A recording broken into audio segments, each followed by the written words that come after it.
બનાસકાંઠાના પાલનપુરમાં કલેક્ટર કચેરીના નવીન મકાનનું ખાતમુહૂર્ત કરવામાં આવ્યું હતું, જેને લઈને શહેરીજનોમાં ખુશીની લહેર જોવા મળી હતી। રાજ્ય સરકાર દ્વારા ₹60 કરોડના ખર્ચે નિર્માણ પામનારી આ ગ્રીન બિલ્ડિંગનું ખાતમુહૂર્ત રાજ્યના પર્યાવરણ મંત્રી પ્રવીણભાઈ માળીના હસ્તે કરવામાં આવ્યું હતું। જનભાવનાને માન આપીને રાજ્ય સરકારે જોરાવર પેલેસના બગીચામાં આજે ₹60 કરોડના ખર્ચે આધુનિક ગ્રીન બિલ્ડિંગ બનાવવાનો નિર્ણય લીધો છે। ઉલ્લેખનીય છે કે આ કલેક્ટર કચેરી રાજ્યમાં સૌપ્રથમ ગ્રીન બિલ્ડિંગના માપદંડો સાથે તૈયાર થવા જઈ રહી છે। જોરાવર પેલેસના કમ્પાઉન્ડમાં જ નવીન મકાનનું ખાતમુહૂર્ત થતાં શહેરીજનોએ રાજ્ય સરકારનો આભાર વ્યક્ત કર્યો છે।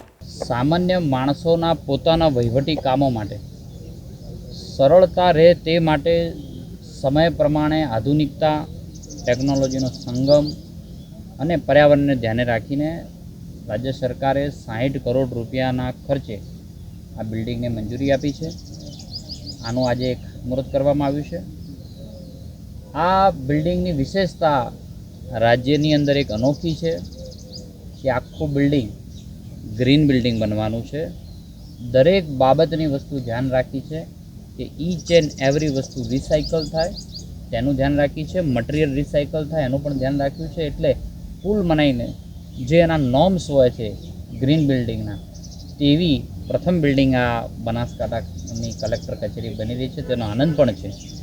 આવનારા સમયની અંદર જ્યારે બિલ્ડિંગ બનીને તૈયાર થઈ જશે ત્યારે દરેકને દરેક બાબતે એક સામાન્ય દિવ્યાંગ લોકો માટે પણ ધ્યાને રાખીને પણ નાની નાની બાબતો, જે અંધ છે એના માટે પણ, સુરદાસ છે એના માટે પણ, આવી નાની નાની બાબતોને ધ્યાને રાખીને આ બિલ્ડિંગનું ખાતમુહૂર્ત આજે કરવામાં આવ્યું છે। આવનારા સમયમાં સામાન્ય પ્રજાને પોતાના કામો માટે મુશ્કેલી ન પડે અને એના માટેની જે વ્યવસ્થા ઊભી કરવાની હોય તે પ્રકારનું બિલ્ડિંગ નવું કલેક્ટર કચેરી બનવા જઈ રહી છે। કલેક્ટર કચેરીમાં જે આજે ખાતમુહૂર્ત કરવામાં આવ્યું નવી કચેરીનું, એનાથી લોકોને ઘણો બધો ફાયદો રહેશે। પહેલાં એવું હતું કે કલેક્ટર કચેરી જગાણા જવાની છે, સદરપુર ચોકડી જવાની છે, એવી અટકળો ચાલતી હતી।